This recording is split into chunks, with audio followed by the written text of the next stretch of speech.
உங்களுக்கு அமைதி உரித்தாக. அன்பார்ந்தவர்களே, மறையினின் ஓராண்டில் வீடியோ வழி விவிலிய வாசிப்பு திட்டத்தின் 85ஆம் நாளுக்குள் இன்று நாம் நுழைந்திருக்கிறோம். இன்றைக்கி நம்ம யோசுவாவில் 12ஆம் அதிகாரம், 13ஆம் அதிகாரம், 14ஆம் அதிகாரம் 3 அதிகாரங்கள் வாசிக்கப் போகிறோம். எல்லாம் சின்னது தான். ஸோ முதல்ல நம்ம இது வரைக்கும் என்ன பார்த்துருக்குறோம், யோசுவாவோடும் இஸ்ரேல் மக்கள் முழுசாக கானானை ஆக்கிரமிச்சிட்டதை நம்ம வாசிப்போம். ஆனால் பின்னாடி நம்ம யோசுவா 13ஆம் அதிகாரத்தில் இன்னும் முழுமையாக எல்லா இடத்தையும் இன்னும் ஆக்கிரமிக்கலை, இவங்க வெற்றி கொள்ளலை அப்படின்னு சொல்லி நம்ம வாசிப்போம். ஸோ இன்றைக்கி 12ஆம் அதிகாரத்தில் மோசேவின் தலைமையிலும் யோசுவாவின் தலைமையிலும் ஆண்டவர் இஸ்ரேல் மக்களை கொண்டு எத்தனை அரசர்களை வீழ்த்தினார் அப்படின்ற அந்த பட்டியல் வரும். கிட்டத்தட்ட 31 அரசர்கள் அப்படின்னு சொல்லி இன்றைக்கி நம்ம விவிலியத்தில் 12ஆம் அதிகாரத்தில் வாசிப்போம். 13லேருந்து 21வது அதிகாரம் வரைக்கும் எப்படி இந்த மக்கள் ஒவ்வொரு குலத்திற்கும் 12 குலத்திற்கும் என்னென்ன இடங்கள் போய் சேருது அப்படின்றதெல்லாம் இன்றைக்கி நம்ம யார் யாருக்கு எந்தெந்த இடம் அப்படின்றத பங்கிடுறத நம்ம 13லேருந்து 21 அதிகாரங்கள் வாசிப்போம். அதில் இன்றைக்கி நம்ம 13ஆம் அதிகாரம் 14ஆம் அதிகாரம் வாசிக்க போகிறோம். 21 அதிகாரம் முடிஞ்சதுக்கப்புறம் என்னாகும், 22லேருந்து 24 யோசுவா அவருடைய கடைசி சொற்பொழிவை கொடுப்பார், அறிவுரைகளை கொடுப்பார். அதோட இந்த யோசுவாவினுடைய இந்த புத்தகம் முடியும். சரி, இன்றைக்கி 13ஆம் அதிகாரத்தில் என்னென்ன இடங்கள்லாம் இன்னும் ஆக்கிரமிக்கப்பட வேண்டி இருக்குது அப்படின்றத வாசிப்போம். அதே போல் இந்த 2.5 குலங்கள் இருக்குது தெரியுமா, ரூபன், காத்து, பாதி மானசே குலம். ஸோ இந்த 2.5 குலங்கள் யோர்தானுக்கு முன்னாடி கடந்து வரதுக்கு முன்னாடி அவங்களுக்கு கொடுக்கப்பட்ட அந்த இடங்களை திரும்பவும் யோசுவா நினைவுபடுத்தி அதை அவங்களுக்கு கொடுப்பார். 14ஆம் அதிகாரத்தில் காலேபுக்கு, நம்ம ஞாபகம் இருக்கா, யோசுவாவும் காலேபும் தான் அந்த 12 பேரில் 2 பேர், இவங்க 2 பேர் தான் அந்த ஒற்றர்களாக சென்றபோது உளவு பார்க்க போனப்போ ஆண்டவருக்கு முழு இதயத்தோடு அவர் மேலே நம்பிக்கையாக இருந்து அவருக்கு விசுவாசமாக இருந்தவங்க, கரெக்டான ஒரு ரிப்போர்ட்டை கொடுத்தவங்க, செய்தியை கொடுத்தவங்க. ஸோ அதில் ஒருத்தர் தான், யோசுவா கூட இருந்த ஒருத்தர் தான் இந்த காலேபு. ஸோ அவருக்கு என்ன இடங்கள் வழங்கப்பட்டது அப்படின்றத இன்றைக்கி நம்ம வாசிப்போம். கூடவே இன்றைக்கி திருப்பாடல் 129ஆம் அதிகாரம் நம்ம வாசிப்போம். நம்ம ஏற்கனவே பார்த்தோம், திருப்பாடல் 120லேருந்து 134 வரைக்கும் த சாம்ஸ் ஆஃப் அசென்ஸ் அப்படின்வாங்க. அப்படின்னா எருசலேமுக்கு திருப்பயணம் மேற்கொள்ளும் போது இஸ்ரேல் மக்கள் பாடக்கூடிய பாடல் நமக்கு நன்றாக தெரியும். ஏற்கனவே நம்ம வாசிச்சிருக்கோம். எருசலேமுக்கு இஸ்ரேல் மக்கள், குறிப்பாக ஆண்கள் 3 முறை விழாவை கொண்டாட போகணும். பாஸ்கா அல்லது புலிப்பற்ற அப்ப விழா, 2வது வாரங்களின் விழா, 3வது கூடார திருவிழா. இதுக்கு போகும்போது அவங்க பாடக்கூடிய பாடல்கள், ஜெபிக்கூடிய ஜெபங்கள் தான் இந்த 120லேருந்து 134 திருப்பாடல். ஸோ இதுக்கு ஆசிரியர்கள் யாரும் கிடையாது. யார் எழுதுனாங்கன்னு ஓரளவு கணிக்கலாம், பட் யாருன்னு நமக்கு தெரியாது. இது ஒரு பக்கம் இருக்க, இன்றைக்கி நம்ம வாசிப்போம், சீயோனை வெறுக்கிறவர்களுக்கு என்ன நடக்கும், ஆண்டவர் அவர்களை வெறுப்பார், என்ன நடக்கும் அப்படின்றத நம்ம இன்றைக்கி வாசிப்போம். ஸோ அதை தான் நம்ம ஆக்சுவலாக நமக்கு நன்றாக தெரியும். சியோன் எருசலேமில் இருக்குது, சியோன் மலை. அப்போது எருசலேம் தான் இஸ்ரேலினுடைய தலைநகரம். அப்போ சியோனை வெறுக்கிறதுன்றது இஸ்ரேலே வெறுக்கக்கூடிய அளவுக்கு சமமாகும். ஏன்னா சியோனில் தான் ஆண்டவர் குடியிருக்கிறார், ஆண்டவர் வாசம் செய்கிறார். அந்த சாலமன் கட்டின கோயிலில், அதுக்கு முன்னாடி டேபர்நாக்கிள் திருவுர இடத்துல. நமக்கு நன்றாக தெரியும், மாதா தான் புதிய சியோன். அதனால தான் நம்ம சொல்கிறோம், மாதாவை வெறுக்காதீங்க. அது ஒரு மிகப்பெரிய பிரச்சனையை கொண்டு வரும். அதுவே ஒரு மிகப்பெரிய ஒரு ஆண்டவருடைய கோபத்தை கொண்டு வரும். ஏன்னா இதை தான் நம்ம மாசில்லா கன்னியை பாடலையும் நம்ம பாடுறோம். மாசில்லா கன்னியே, மாதாவே உன்மேல் நேசமில்லாதோர் நீசரே ஆவாய். இதை கேட்கும்போது ஏன் இப்படி பாடணும் அப்படின்னு சொல்லி, நேசம் இல்லாதவங்கள அப்படி நீசரே ஆவாங்களா, அவங்க யாரும் இல்லாதவங்கள போல் ஆண்டவர் வெறுத்துருவாரா? அதுக்கு நம்ம பார்க்குறோம், ஆக்சுவலாக நம்ம ஆபிரகாமுக்கு ஆண்டவர் வாக்களிக்கிறார். தொடக்க நூல் 12ஆம் அதிகாரத்தில், உன்னை ஆசீர்வதிப்பவர்களை நான் ஆசீர்வதிப்பேன், உன்னை சபிக்கிறவர்களை நானும் சபிப்பேன். அப்போ ஆண்டவர் பாருங்கள் எவ்வளோ ஒரு பவர்ஃபுல்லான ஒரு வாக்குத்தத்தத்தை கொடுக்குறார். நமக்கு நன்றாக தெரியும், ஆபிரகாமுக்கும் ஆபிரகாமோட வித்துக்கும் ஆண்டவர் அதை கொடுக்குறாரு. அது முழுசாக நிறைவேறியது மாதாவிலும் மாதாவுடைய வித்துக்கும், ஆண்டவர் இயேசுவிலும். ஸோ மாதாவை ஆசீர்வதிக்கிறவர்கள் ஆசீர்வாதம் பெறுவார்கள், மாதாவை வெறுக்கிறவர்கள் சபிக்கிறவர்கள் கடவுளுடைய கோபாக்கினைக்கு அவங்க பதில் சொல்ல வேண்டியிருக்கும். ஸோ அதனால் மாதாவை பற்றி எதுவும் தவறாக பேசவும் கூடாது. ஏன்னா ஆண்டவருடைய ஆசீர்வாதம் மாதா கிட்ட இருக்குது. இது நம்ம யூதாவினுடைய திருமுகத்துலேயும் நம்ம வாசிச்சோன்னா தெரியும். யூதாவோட திருமுகத்தில் யூதா அழகாக கூறுவார், இந்த மக்கள் அவங்களுக்கு என்னன்னே புரியாத விஷயங்களை பற்றி இவங்க அவங்கள பற்றி தவறாக பேசுகிறாங்க அப்படின்னு சொல்லி யூதாவுடைய திருமுகத்தில் நம்ம பார்ப்போம். அதனால் முடிந்தளவு நம்ம மாதாவை பற்றி நல்ல விஷயங்களை மற்றவங்களுக்கு சொல்ல முயற்சிப்போம். அட்லீஸ்ட் அவங்கள வெறுக்க வேணாம், அவங்கள பற்றி எதுவும் தப்பாக பேச வேணாம்னாது நம்ம பிரிந்து போன சகோதரர்களுக்கு சொல்லலாம். மாதா அதனால் வருத்தப்படுகிறார்கள். அதனால தான் முதல் சனிக்கிழமை பக்தியில் அவங்கள பற்றி குழந்தைங்க மனசில் தப்பான விஷயங்களை விதைக்கிறாங்க அப்படின்னு சொல்லி மாதா வருத்தப்படுறாங்க.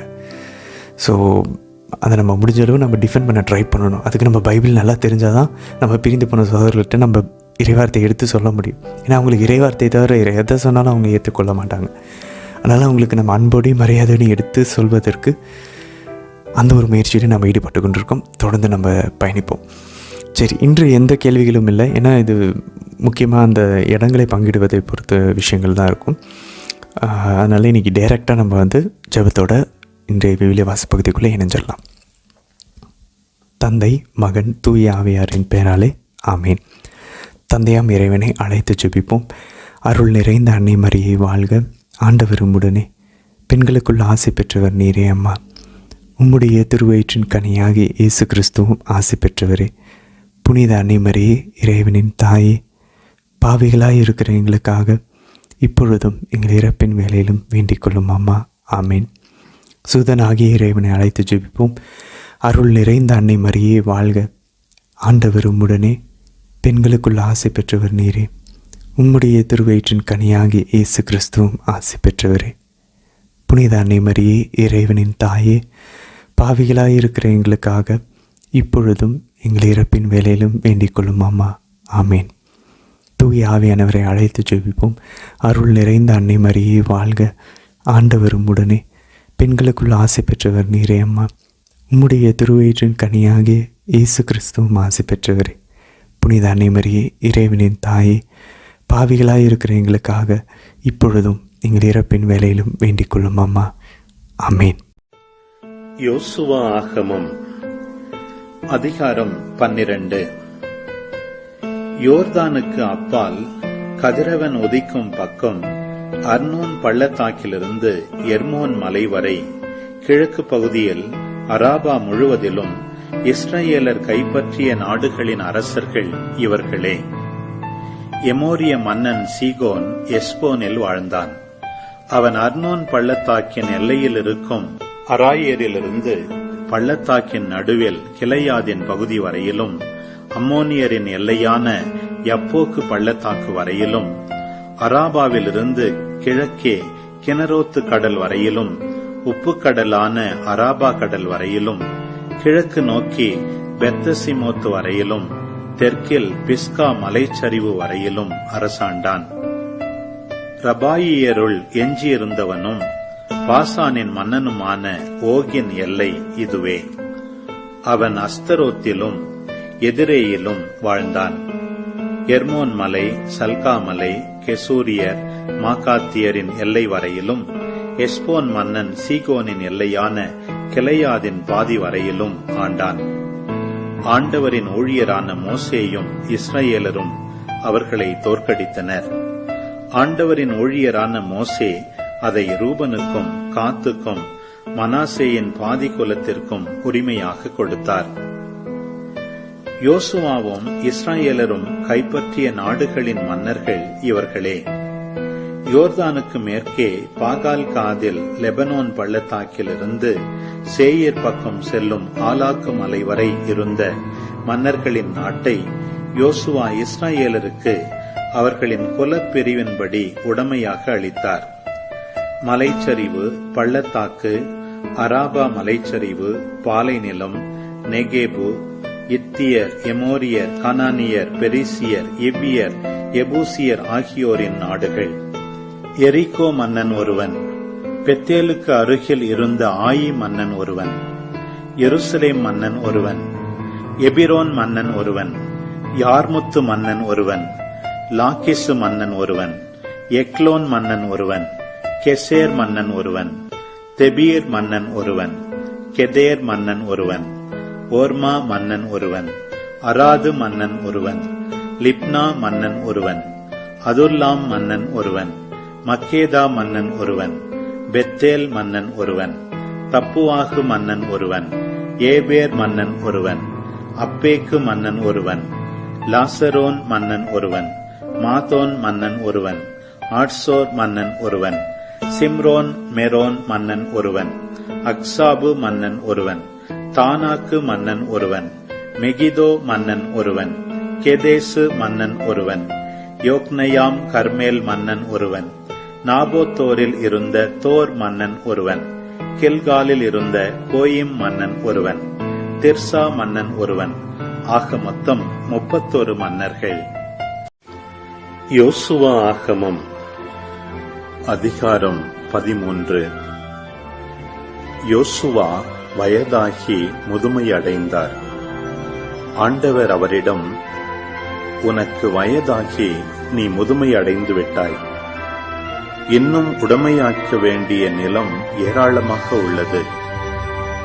எஞ்சியுள்ள நிலங்கள் இவையே: பெலிஸ்தியர், கெசூரியரின் எல்லா பகுதிகள், எகிப்துக்கு எதிரில் உள்ள சீக்கோரிலிருந்து வடக்கில் எக்ரோன் எல்லை வரை, கனானியருடையதாக கருதப்பட்ட காசா, அஸ்தோத்து, அஸ்கலோன், காத்து, எக்ரோன் ஆகிய பகுதிகளின் 5 பெலிஸ்திய மன்னர்கள் மற்றும் அவ்வாயர், தெற்கிலிருந்து கானான் நாடு முழுவதும், சீதோனியருக்கு சொந்தமான மெயாரா, அபேக்கு வரையிலும் எமோரியரின் எல்லை வரையிலும் உள்ள பகுதிகள், கெபாலியரின் நாடு, லெபனோன் முழுவதும், எர்மோன் மலையின் கீழ் கதிரவன் உதிக்கும் பாகால் காதிலிருந்து ஆமாத்து கணவாய் வரை உள்ள பகுதியும், லெபனோனிலிருந்து மிஸ்ரபோத்து மையம் வரை உள்ள அனைத்து மலைவாழ் மக்கள், அனைத்து சீரோனியர், இவர்களை இஸ்ரவேல் முன்னிலையில் நானே வெளியேற்றுவேன். நான் உனக்கு கட்டளையிட்டபடி நீயும் அதை இஸ்ரவேலுக்கு உடைமையாகக் கொடு. இப்போது இந்த நாட்டை 9 குலங்களுக்கும் மனாசேயின் பாதி குலத்திற்கும் உடைமையாக குறித்துக் கொடு என்றார். அத்துடன் ரூபன், காத்து மக்களுக்கும் மனாசேயின் பாதி குலத்திற்கும் யோர்தானுக்கு கிழக்கே ஆண்டவரின் ஊழியர் மோசே குறித்துக் கொடுத்தவாறே உடைமையாக்கப் பெற்றவை. அர்னோன் பள்ளத்தாக்கின் எல்லையில் உள்ள அரோயேரிலிருந்து பள்ளத்தாக்கின் நடுவில் உள்ள நகர் வரையிலும், மெதபா சமவெளி முழுவதும், தீபோன் வரையிலும், எஸ்போனில் ஆட்சி செய்த எமோரியரின் மன்னன் சீகோனின் நகரங்கள் அனைத்தும், அம்மோனியரின் எல்லை வரையிலும், கிளையாத்து, கெசூரியர், மாகாத்தியரின் எல்லைகள், எர்மோன் மலை முழுவதும், சால்கா வரை பாசான் முழுவதும், தபாத்தியரில் எஞ்சியிருந்தவனும் பாசானிலிருந்து அஸ்தரோத்தையும் எதிரேயையும் ஆட்சி செய்தவனுமாகிய ஓகின் பகுதி முழுவதும் மோசே அவர்களை தாக்கி கைப்பற்றியிருந்தார். கெசூரியர், மாகாத்தியரின் நாடுகளையோ இஸ்ரவேலர் கைப்பற்றவில்லை. கெசூரியரும் மாகாத்தியரும் இந்நாள் வரை இஸ்ரவேலர் இடையே வாழ்கின்றனர். லேவியர் குலத்திற்கு மட்டும் அவர் உடைமை அளிக்கவில்லை. அவர் அவர்களுக்கு கூறியபடி அவர்களது உடைமை இஸ்ரவேலின் கடவுளாகிய ஆண்டவருக்கு செலுத்தப்படும் எரிபலியாகும். ரூபனின் குலத்திற்கு அவர்களின் குடும்பங்களின்படி மோசே அளித்த பகுதிகளாவன. அவர்களது எல்லை அர்னோன் பள்ளத்தாக்கின் ஓரத்தில் அரோயேரிலிருந்து சமவெளியின் நடுவில் உள்ள நகர் வரை மற்றும் மேதபாவில் உள்ள சமவெளி முழுவதும், சமவெளியில் உள்ள எஸ்போனும் அதன் எல்லா நகர்களும், தீபோன், பாமோத்து பாகால், பெத்பாகால் மேகோன், யாகசு, கெதமோத்து, மேபாத்து, கிரியத்தாயிம், சிப்மா, கர்சமவெளியில் உள்ள செரேத்து சாகர், பெத்பெகோர், பிஸ்கா பள்ளத்தாக்கு, பெத்தசிமோத்து, அதாவது சமவெளியில் உள்ள எல்லா நகர்களும். எஸ்போனில் ஆண்டு வந்த எமோரிய அரசன் சீகோனின் எல்லா அரசுகளும்.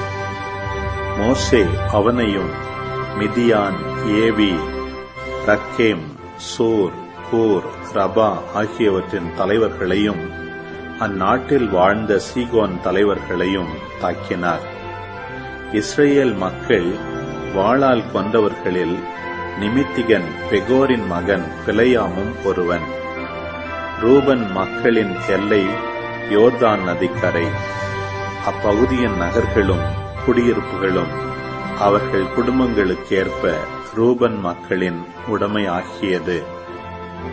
காத்தின் குலத்தை சார்ந்த மக்களுக்கு அவர்களின் குடும்பங்களின்படி மோசே அளித்த பகுதிகளாவன: யாசேர் கிளையாதின் எல்லா நகர்கள், ரபாவின் கிழக்கில் அரோயேர் வரை, அம்மோனியரின் நிலத்தில் பாதி, எஸ்போனிலிருந்து ராமத்து மிட்சப்பே வரை, பெத்தோனிம் மகனையும் இவற்றிலிருந்து தெபீரின் எல்லை வரை, பெத்தோரோம் பள்ளத்தாக்கில் பேத் நிம்ரா, சுக்கோத்து, சாபோன், எஸ்போனின் மன்னன் சீகோனின் எஞ்சியிருந்த அரசுகள், யோர்தான் எல்லையாக கிணரேத்து கடல் முடிவு வரை, யோர்தானுக்கு அப்பால் கிழக்கு வரை உள்ள பகுதிகள்.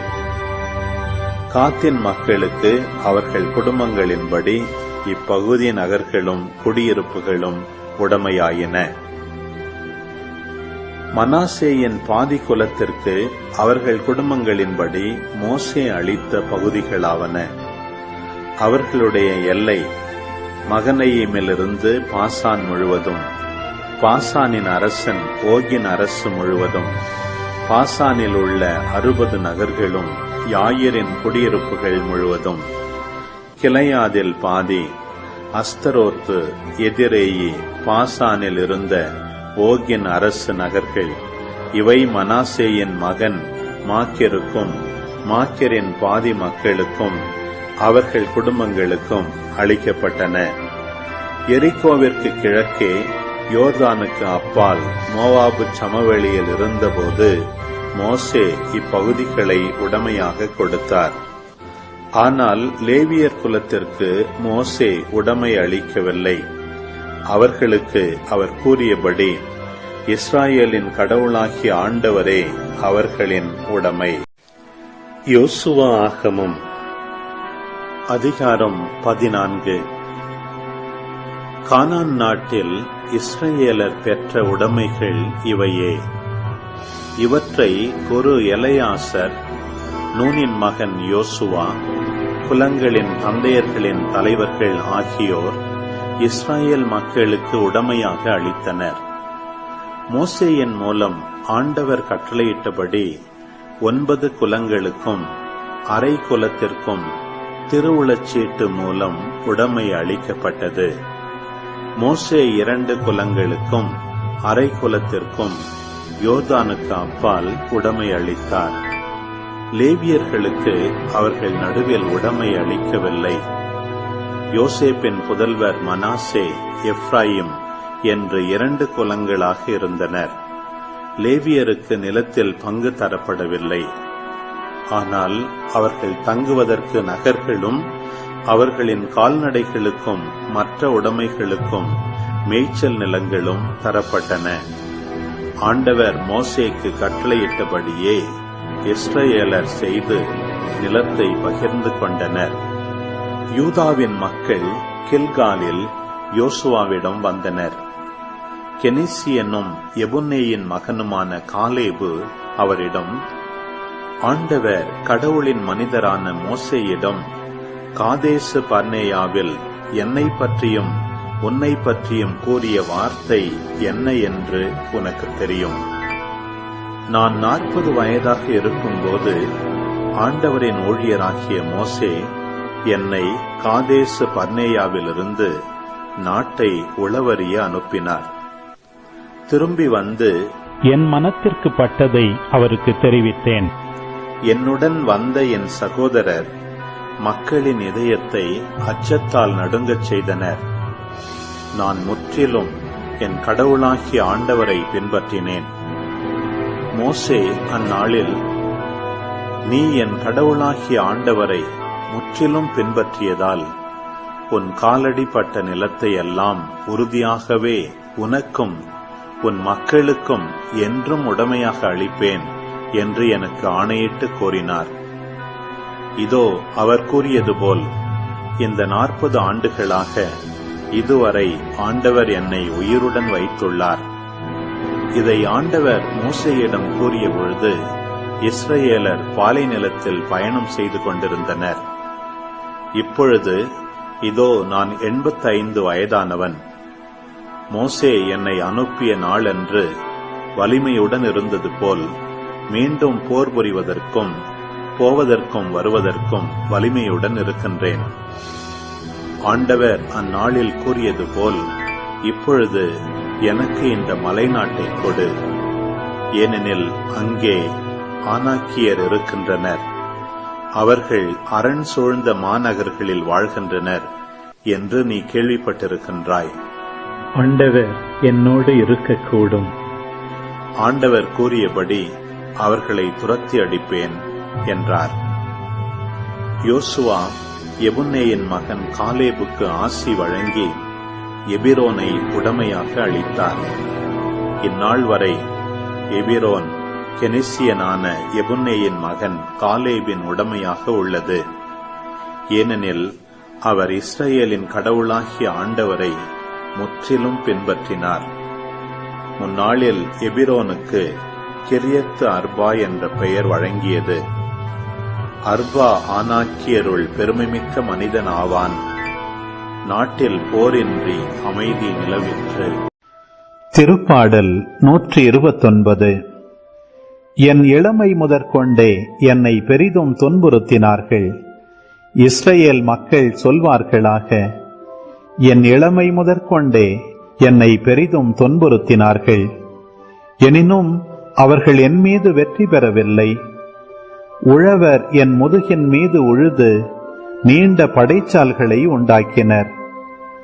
ஆண்டவர் நீதியுள்ளவர். எனவே பொல்லார் கட்டிய கயிறுகளை அவர் அறுத்தெறிந்தார். சீயோனை பகைக்கும் அனைவரும் அவமானப்பட்டு புறமுதுகிடுவராக. கூரை மேல் முளைக்கும் புல்லுக்கு அவர்கள் ஒப்பாவார்கள். வளரும் முன் அது உலர்ந்து போகும். அதை அறுப்போரின் கைக்கு ஒரு பிடி கூட கிடைக்காது. அரிகளை சேர்த்தால் ஒரு சுமை கூட தேராது. வழிபோக்கரும் அவர்களை பார்த்து, ஆண்டவர் உங்களுக்கு ஆசி வழங்குவாராக என்றோ, ஆண்டவரின் பெயரால் ஆசி வழங்குகிறோம் என்றோ சொல்லார். ஆமீன். ஆண்டவரே, இந்த நாளுக்கான இந்த இறைவார்த்தை பகுதிகளுக்காக நன்றி செலுத்துகிறோமாப்பா. ஆண்டவரே, இஸ்ரேல் மக்களை வழி நடத்திட்டு போய் வாக்களிக்கப்பட்ட அந்த நாடுக்குள்ளே அவங்களை கொண்டு சேர்த்தது போல ஆண்டவரே, எங்களுடைய விண்ணகம் என்ற அந்த வாக்களிக்கப்பட்ட அந்த நாடுக்குள்ளேயும் நாங்களும் வந்து சேர எங்களோட இருந்துடணுமாப்பா. நீங்கள் எங்கள் கூட இருந்தீங்கன்னா நாங்கள் அந்த இடத்த வந்து அடைஞ்சு உங்கள் முகத்தை நாங்கள் பார்ப்போம். அம்மா, நீங்கள் இஸ்ரேல் மக்களோட உடன்படிக்கையின் பேழையின் வழியாக நீங்கள் கூட சென்றது போல் எங்களோட வாழ்விலும் ஆண்டவர் உங்களை விட்டு சென்றிருக்காருமா. அவருடைய இறுதி ஒரு ஆசையாக, ஒரு விருப்பமாக உங்களை எங்களுக்கு அம்மாவாக கொடுத்துட்டு போயிருக்காரு. எங்களோடு இருந்து பயணிங்கம்மா. எங்களுடைய எரிவு மதில்களை உடைக்கிங்க. எங்களுடைய எல்லா எதிரிகளையும், எங்களுடைய எதிரிகள் அணைய தீய ஆவிகளை, 7 தலையான ஆவிகளை அழித்தொழிக்க எங்கள் கூட பயணித்தருளுமாம்மா. எங்களை பலப்படுத்திடலும். ஆண்டவரின் பிரசன்னத்தை எங்களுக்கு கொண்டு வந்து தாங்கம்மா. எங்களுடைய இருள்களை எல்லாம் அகற்றி விடுமாம்மா. தந்தை, மகன், தூய ஆவியாரின் பெயராலே ஆமீன். அன்பர்களே, இன்றைய தினத்திற்கான விளக்கவயிறு ரொம்ப ரொம்ப சுருக்கமானது தான். இன்றைக்கி நம்ம யோசுவா அதிகாரம் 13ஆம் அதிகாரத்தில் முதல் வசனத்தில் நம்ம வாசிக்கிறோம். இன்னும் பல இடங்கள் இருக்குது. யோசுவாவுக்கு வயசாயிடுச்சு, ஆனாலும் இன்னும் பல இடங்கள் ஆக்கிரமிக்கப்பட வேண்டிய இடங்கள் உண்டு அப்படின்னு சொல்லி இன்றைக்கி நம்ம வாசிக்கிறோம். ஆனால் நம்ம ஏற்கனவே பார்த்தோம், மொத்தத்தையும் ஆக்கிரமிச்சாச்சு, நிலத்திற்கு வந்து இனி வந்து ஓய்வு கிடச்சிது, அமைதி கிடச்சிச்சு அப்படின்னு சொல்லி. ஸோ இறையியல் அறிஞர்கள் என்ன சொல்கிறாங்க அப்படின்னாக்க, நம்ம நல்லா பார்த்தோம் அப்படின்னாக்க எல்லா டைம்லேயுமே இவங்க போருக்கு போகும்போது இவங்க போர் போயிட்டு திரும்ப கில்காலுக்கு வந்துடுவாங்க. நமக்கு தெரியும் யோர்தானை கடந்ததுக்கப்புறம் அவங்க பாஸ்கோனை உண்டு தயாரித்தது எல்லாமே கில்காலில் தான். அதுக்கப்புறம் தான் எரியோவை வந்து இவங்க உடைக்கிறாங்க மதிலை. ஸோ அப்படின்னா என்ன இங்கே நடக்குது அப்படின்னா, இவங்க போய் அந்த இடத்த வெற்றி கொண்டுட்டு திரும்ப இவங்க முகாமுக்கு வந்துடுறாங்க. ஸோ ஆண்கள் போய் போரிட்டுட்டு திரும்ப முகாமுக்கு வந்துடுவாங்க போல். ஸோ அப்போ இந்த மக்கள் எல்லாமே இஸ்ரேல் மக்கள் இன்னும் போய் அந்த இடத்த ஆக்கிரமிக்கணும். ஸோ அதனால இப்போ என்ன நடக்குது, இவங்க வந்து முதல்ல இடத்த பிரிச்சுட்டு ஒரு சில இடங்களை போய் இவங்க ஆக்கிரமிக்கும் போது என்ன சொல்கிறாங்க அப்படின்னா, இறையியலாளர்கள் இப்போ இவங்க போர் தொடுக்கும் போதே அங்கே இருந்தவங்க எல்லாத்தையுமே அழித்து ஒழிச்சிட்டாங்க. ஆனாலும் கூட ஒரு சில நபர்கள் தப்பி ஓடி இருக்கலாம். அவங்க வேற எங்கேயாச்சும் போய் பதுங்கி இருந்துட்டு சில நாட்கள் கழித்து அவங்க திரும்பவும் இவங்களோட போர் தொடுக்க வரலாம். அதை நம்ம பின்னாடியும் பார்ப்போம்.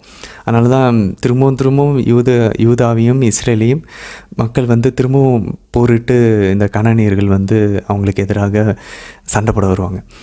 ஸோ இது நடந்திருக்கலாம் அப்படின்னு சொல்லி சொல்லுவாங்க. ஸோ இவங்க வந்து இன்னும் ஒரு சில இடங்களை போய் ஆக்கிரமிக்கணும். அப்போ ஆக்கிரமிக்கும் போது இவங்க திரும்பவும் கொஞ்சம் போர் புரிய வேண்டியிருக்கும். அதனால தான் சொல்லுவாங்க, நிறைய மக்கள் வந்து அந்த ஆக்சுவலாக மெயினான இதெல்லாம் அழிச்சாச்சு. பட் ஆனாலும் ஒரு சில எதிர்ப்புகளை மக்கள் போரிட்டு அந்த இடத்த போய் ஆக்கிரமிக்கிறதுக்கு வந்து மக்கள் தயங்கினாங்க அப்படின்னு சொல்லி நம்ம பின்னாடி வாசிப்போம். ஸோ இன்றைக்கி என்ன பண்ணுறாங்க, இவங்க கில்காலில் இருந்துக்கிட்டு 13 22 அதிகாரத்தில் நம்ம வாசிப்போம் 22 வரைக்கும் மக்கள் இடத்த பங்கு போட்டுக்கிட்டு அவங்க போய் அந்த இடத்த ஆக்கிரமிக்கணும், அவ்வளவுதான்.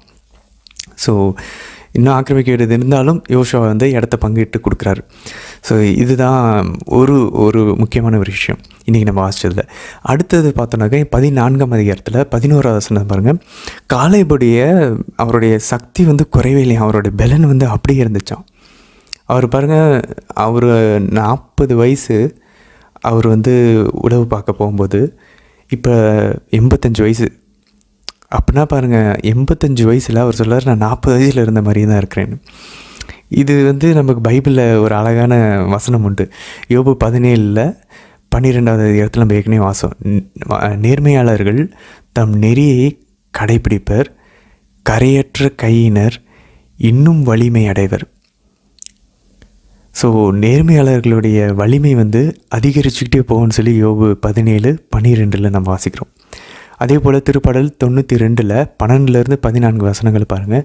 நேர்மையாளர் பேரீச்சை மரம் என செழித்தோங்குவர், லெபனானின் கேதுரு மரம் என தலைத்து வளர்வர், ஆண்டவரின் இல்லத்தில் நடப்பட்டோர் நம் கடவுளின் கோவிலின் முற்றங்களில் செழித்தோங்குவர், அவர்கள் முதிர் வயதிலும் கனி தருவர், இன்றும் செழுமையும் பசுமையுமாயிருப்பர். பாருங்களேன், நம்ம வயசான காலத்தில் கூட செயின்ஸுக்கெல்லாம் பாருங்களேன், அவ்வளோ ஒரு நிறைவான ஒரு சூப்பரான ஒரு வாழ்க்கையை அமைதியாக வாழ்ந்துட்டு போவாங்க. நிறைய புனிதர்கள் இருக்காங்க அந்த மாதிரி. நம்ம அந்த மாதிரி கடவுளுக்கு அஞ்சி நம்ம கரெக்டாக பரிசுத்தமாக நேர்மையாளர்களாக வாழ்ந்தோம் அப்படின்னா நம்மளுடைய முதிர் வயதுலேயும் நம்ம கனி தருவோமா. ஆனால் நிறைய பேர் பாருங்களேன், முதிர் வயதில் நிறைய ப்ராப்ளம்ஸில் நம்ம பார்த்துருக்கோம். அவங்க வந்து நம்ம நன்றாக தெரியும், முதிர்ந்தவர்கள் வந்து கொஞ்சம் அந்த பொறுமை இல்லாமல் போயிடும். அந்த டைமில் கூட சில பேர் சாப்பாடுக்கு இது பண்ணுவாங்க, சின்ன சின்ன விஷயங்களை அட்ஜஸ்ட் பண்ண மாட்டாங்க. ஸோ அதெல்லாம் ஏன்னா ஃபாதர் சாட்ரிப்பருக்கு பேய் ஓட்டக்கூடிய அந்த குருவானவர் சொல்லுவார், ஆக்சுவலாக நம்ம கரெக்டாக அந்தந்த வயதில் அந்தந்த வேர்ச்சுஸ், அந்த நற்பண்புகளை வளர்த்து, உதாரணத்துக்கு போஜன பிரியத்தை, நாக்கு அடக்கக்கூடியது, அப்போ வயசான காலத்தில் அந்த ஒரு பக்குவத்துக்கு வந்திருப்போம் அப்படின்னு சொல்லி சொல்கிறாங்க. ஸோ நம்ம அந்த நற்பண்புகளை வளர்த்துக்கலைன்னா வயதான காலத்தில் அது ரொம்ப கஷ்டமாக இருக்கும் அப்படின்னாங்க. ஸோ இந்த காலகட்டத்திலே கோவத்தை அடக்கக்கூடியது, ஒரு சில விஷயங்களை அந்த சாந்த குணமாக இருக்கிறது, இது நம்ம வளர்த்துக்கலன்னா பின்னாடி ரொம்ப கஷ்டமாக இருக்கும் அப்படின்னு சொல்லி சொல்கிறாங்க. ஸோ நேர்மையாளர்கள், பரிசுத்தவான்கள்லாம் கட்டளைகளை கடைப்பிடிச்சு அவங்களுடைய தீய நாட்டங்கள், பழைய மனித இயல்பை எல்லாத்தையுமே சாகடிச்சிருப்பாங்க. அந்த தான் அந்த வாழ்நாள் பயணம். ஸோ அந்த பயணத்தில் ரெடியாக இருக்கிறவங்க அவங்களுடைய பலனை இழந்தே போக மாட்டாங்க. சரி, இது ஒரு பக்கம் இருக்க. இன்றைக்கி 12வது வசனத்தில் பாருங்கள், யோசுவா 14ஆம் அதிகாரம் 12ஆம் வசனத்தில் காலேப் அழகாக சொல்கிறார் பாருங்க. காலேபுக்கு தெளிவாக தெரியுது எல்லா போரின் வெற்றிக்கும் காரணம் கடவுள் அவரோட இருந்ததுனால. அவர் அதனால் சொல்கிறார், ஒரு வேளை நீங்கள் எனக்கு அதை கொடுத்தீங்கன்னா, கடவுள் என் கூட இருந்தார்னா நாங்கள் அவர்களை எங்கள் முன்னின்று விரட்டி விடுவோம்.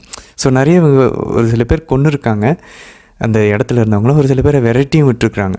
அந்த விரட்டி விட்டவங்களாம் திரும்பவும் இஸ்ரேலுக்கு எதிராக வருவாங்க. அதை நம்ம பின்னாடி பார்ப்போம். அதுவும் கடவுளுடைய பிளானில் தான் இருக்குது. ஆண்டவர் கரெக்டாக தான் அதை வச்சுருக்காரு, ஒரு சில எதிரிகளை கொல்லாமலே. அதுக்கான காரணத்தை நம்ம பின்னாடி வாசிப்போம் தொடர்ந்து. ஸோ காலேப் தெளிவாக சொல்கிறார், ஆண்டவர் என்னோடு இருந்தால் நான் ஜெயிப்பேன். நம்மளோட வாழ்வில் அதுதான். ஸோ புதிய ஏற்பாட்டில் பாருங்கள், யாக்கோபு 4ஆம் அதிகாரம் 15ஆம் வசனத்தில் அழகாக கூறுகிறார் புனித யாக்கோபு, நம்ம இதை பண்ணிடுவோம் அதை பண்ணிடுவோம்னு சொல்லி சொல்ல வேண்டாமா எதிர்காலத்தை பொறுத்த வரைக்கும். ஏன்னா அது நம்ம கையிலே இல்லையா. அப்போ நம்ம என்ன சொல்லணும்னா, ஆண்டவர் விரும்பினார்னா நான் இதை செய்வேன், நான் இந்த வெற்றி பெறுவேன், நான் உயிரோடு இருந்து நான் இங்கே போய் இந்த வணிகம் பண்ணுவேன். ஸோ ஆண்டவர் விரும்பினார்னா அந்த வார்த்தையை பயன்படுத்தணும் அப்படின்னு சொல்லி சொல்கிறார். எப்போ ஃப்யூச்சரை பற்றி பேசினாலுமா பாருங்கள், புனித பவுல் அப்போஸ்தலர் பணி 18ஆம் அதிகாரம் 21ஆம் வசனத்தில் அவர் சொல்ல பாருங்கள், நாங்கள் எபேஸ்லேருந்து அவர் எபேஸ் நகரத்துலேருந்து கிளம்பும்போது அவர் சொல்கிறார், ஒருவேளை கடவுள் விரும்பினா நாங்கள் திரும்பி வருவோம். புனித பவுல் எவ்வளோ கடவுளுக்கு நெருக்கமாக ஆவியானவர்னால் நிரப்பப்பட்டவர். அவர் சொல்கிறார், கடவுள் விரும்பினா நாங்கள் திரும்பி வரோம்னு சொல்லி. அதே போல் தான் 1 கொரிந்தியர் 4ஆம் அதிகாரம் 19ஆம் வசனத்திலையும், ரோமியர் 1ஆம் அதிகாரம் 10ஆம் வசனத்திலையும் அவர் சொல்கிறார், கடவுள் விரும்பினார், கடவுள் விரும்பினா. ஸோ அந்த வார்த்தையை அவர் அழகாக பயன்படுத்துகிறார். எபிரேயர் 6:3 வசனமும் அப்படி தான் கூறுகிறது. ஸோ நம்மளும் இனிமேல் இந்த ஒரு விஷயத்தை கற்றுக்கலாம். தொடர்ந்து நம்ம எப்போ ஃப்யூச்சரை பற்றி பேசினாலும் கடவுள் விரும்பினா நாங்கள் அதை பண்ணுறோம் அப்படின்னா கடவுள் அங்கே அங்கீகரிக்கிறோன்னு அர்த்தம். அதனால் இந்த ஒரு முக்கியமான ஒரு விஷயத்தை நம்ம கற்றுக்கொள்ள முயற்சிப்போம். தொடர்ந்து பயணிக்கலாம். இன்னும் பங்கு போட்டுக்கிட்டே இருப்பாங்க. இன்னும் ஒரு 2 நாளைக்கு இந்த பங்கு போடுறதை பற்றி தான் போவோம். புஷ் பண்ணி முன்னேறி நம்மளும் போவோம். அதுக்கப்புறம் திரும்பவும் அந்த கதை வடிவம் வர ஆரம்பிக்கும். நாளைய தினத்தில் நம்ம சந்திக்கலாம். ஆமேன்.